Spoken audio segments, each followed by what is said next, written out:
Mais c'était incroyable. Quel match! Mais à quel match avons-nous assisté? Benfica, Barcelone, le match se joue à Benfica. Le Barça a remporté la victoire à l'arraché par la détermination, par la hargne. Victoire 5-4 dans les derniers instants. La course de 50 mètres de Rafinha était tout simplement exceptionnelle. Je me suis levé comme ça, j'y ai cru. J'y ai cru jusqu'au bout. La passe laser de Ferran Torres était tout simplement incroyable. J'ai eu l'impression de voir Ben dans Olivier Hatton, une passe laser de fou furieux pour Olivier Hatton et c'est le but. En tout cas, c'était un match spectaculaire, un match splendide. Alors oui, il y a eu beaucoup de mauvaises choses, mais je pense que très sincèrement, une des choses qui manquait à ce FC Barcelone, c'était ce genre de victoire à l'arraché, parce que tu ne peux pas être bon tous les matchs. Tu ne peux pas être à 100%, 120% tous les matchs. C'est pas possible. À un moment donné, tu vas avoir des coups de mou. Et le Barça les a déjà eu en Liga. Mais c'est ce genre de réaction qu'on attendait. Oui, tu peux être dominé 1-0. Oui, tu peux être dominé 2-0. Mais tu dois avoir la capacité de réagir. Tu dois avoir la capacité de revenir. Et c'est pour ça que les changements de Hansi Flick ont été plus que pertinents. Mais avant d'aller plus loin, salut à tous. J'espère que vous allez bien. J'espère que vous avez apprécié le match. En tout cas, si vous êtes supporter barcelonais, évidemment. N'hésitez pas à vous abonner, à liker la vidéo. Ça fait toujours extrêmement plaisir. C'est parti pour le débrief. Je ne vais pas vous faire perdre plus de temps que ça. Alors clairement, l'entame du match du FC Barcelone, elle est vraiment pas bonne. J'ai même envie de dire qu'elle est catastrophique. Sur les 10 premières minutes, très franchement, le Barça aurait pu encaisser 2-3 buts. Ça aurait même pas été choquant. Honnêtement, ça n'aurait même pas été choquant. J'ai envie de vous parler de la défense parce que la charnière centrale, Cubarsí, Araujo, aujourd'hui, ça n'a pas été bon. Ça peut notamment s'expliquer par le fait que Cubarsí a quand même l'habitude de jouer à droite quand il est en charnière centrale avec Inigo Martinez. Sauf que là, il est avec Ronald Araujo. Et c'est Ronald Araujo qui jouait à droite. Par contre, individuellement, le match de Araujo, il n'est pas bon. Il n'est pas bon du tout. Déjà, mais j'ai envie de parler aussi de l'entente qu'il y a eu entre les défenseurs et le gardien. Parce que je pense que Chesney, c'est quand même un gardien très expérimenté. On l'a pris notamment pour ça. Parce qu'il a de l'expérience, il a de l'expérience dans les grands matchs, dans les grandes rencontres. Il nous l'a déjà prouvé. Et là, aujourd'hui, pour moi, ce match, il est tout simplement dégueulasse. Il est tout simplement catastrophique, c'est le terme que j'ai envie d'utiliser. Donc, déjà, il a failli découper Baldé. Enfin, il a découpé Baldé. Mais il l'a découpé. On dirait que c'était un japonais, un couteau bien aiguisé là. Il l'a découpé sec et on dirait qu'il voulait en faire des sushis. Mais la sortie de Chesney, elle est tout simplement catastrophique. On l'avait vu dans les matchs précédents qu'en termes de sortie, son niveau, il était peut-être pas si excellent que ça. On voit maintenant que ça va peut-être poser problème dans le fait que le Barça prône quand même un jeu d'opposition, un jeu de hors-jeu où les défenseurs sont quand même assez hauts et où Chesney est obligé de réagir en conséquence, donc de couvrir la défense. Mais je pense qu'il a quand même vachement du mal avec ça. Ensuite, le but que Ronald Araujo met contre son camp, moi pareil, je trouve que c'est une mésentente entre les deux joueurs et je trouve que c'est vraiment important que Chesney, il doit communiquer. Il a la possibilité de communiquer, il est derrière eux, ça veut dire qu'il voit plus de choses qu'eux. Donc il doit communiquer sans non plus être trop brouillon, c'est pas ce qu'on lui demande. Mais là, pour le coup, il y a quand même eu beaucoup d'erreurs et même le penalty qui a été causé. Alors pour moi, personnellement, il n'y a pas penalty. Maintenant, je ne vais pas non plus surréagir parce que je ne vais pas vous mentir, déjà, on n'a pas perdu. Si on aurait perdu, ça aurait été différent. Après, j'ai vu une histoire comme quoi la règle elle avait changé si comment ça s'appelle là, le tacle est trop dangereux ou quoi que ce soit. Et ben, du coup, il y a penalty. Enfin bon, on en parlera peut-être plus tard dans une autre vidéo.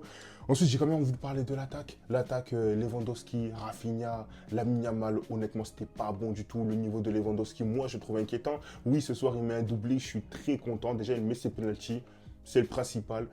Dans ce match-là, il met ses penalties. Maintenant, son niveau de jeu commence à être inquiétant. Je crois qu'il touche 25 ballons pour 13 perdus. 50% de passes loupées. C'est énorme. Honnêtement, c'est énorme. Sur un joueur qui fait que remiser en arrière, il a du mal pour les contrôles. Là, je ne sais pas ce que va nous réserver, ce que ça va être par la suite, mais il va falloir remédier. Il va falloir y remédier. Parce que franchement, Lewandowski, ça ne va pas pouvoir continuer comme ça. Lamine Yamal, moi, personnellement aussi, je ne l'ai pas trouvé bon. Alors, moi, j'aime bien le Lamine Yamal qui est dans un registre plus de passes. Oui, quand il dribble, tout ça, c'est exceptionnel. Maintenant, je trouve qu'aujourd'hui, il a peut-être trop essayé de tenter, essayer de trop faire la différence tout seul. Mais comme je vous l'ai dit, c'est un jeune joueur, il a 17 ans. Il va falloir l'encadrer. Et je pense que dans tous les cas, Hansi Flick est le coach parfait pour discuter avec Lamine Yamal. Et Rafinha, pareil, il n'a pas été bon en première mi-temps. Mais si on parle de la deuxième mi-temps, le contraste qu'il y a avec la deuxième mi-temps, c'est un autre Barça. C'est un autre visage. Et comme je l'ai dit, les changements de Hansi Flick ont fait du bien. Et j'ai envie de parler de Frenkie de Jong, que je critique beaucoup, moi, personnellement, cette saison.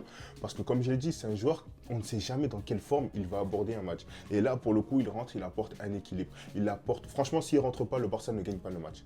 Honnêtement, la rentrée de Frenkie de Jong, ça a été un game changer. Ça a été un game changer. Et c'est à ce niveau-là qu'on attend Frenkie de Jong.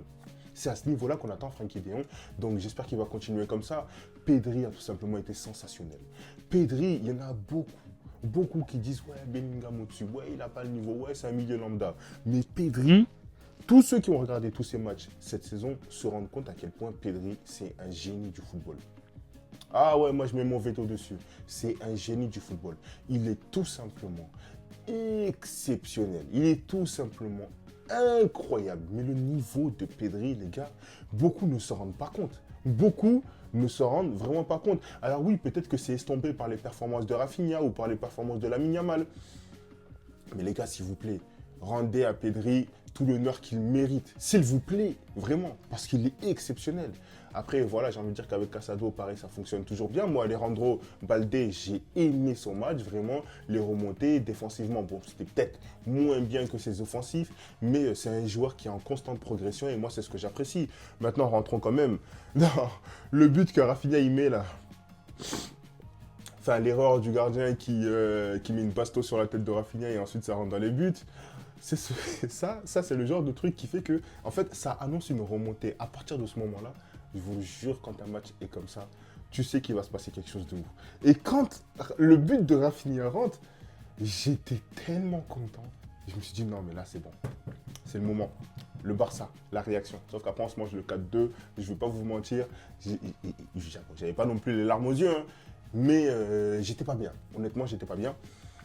Et après le dernier but, comme je vous l'ai dit, il était tout simplement sensationnel. Alors, je n'ai pas non plus envie de rentrer plus en détail que ça, étant donné que je pense que je vais sortir une vidéo un peu plus spécifique sur le niveau de Lewandowski, sur le match de Araujo, parce qu'il va bientôt prolonger, peut-être, on ne sait pas encore. Lamine Yamal, je ne veux pas trop en parler, tout simplement parce que voilà, c'est un jeune joueur, il a encore besoin d'expérience, il va rater des matchs, mais justement, quand il rate des matchs, les autres sont censés pouvoir lever le... Et pour moi, aujourd'hui, Lewandowski ne l'a pas fait, n'a pas supporté l'équipe. Alors oui, certains vont me dire, oui, mais lui, son but, c'est de rester dans la zone, d'être alimenté, tout ça. D'accord, mais le problème, c'est quand le ballon passe par lui et que, par exemple, il rate un contrôle ou qu'il le rende, mais qu'il fait une mauvaise passe, c'est les milieux qui prennent sur eux après. Parce que c'est eux qui vont faire le plus d'efforts. Et ça, c'est compliqué aussi à gérer. Donc bon...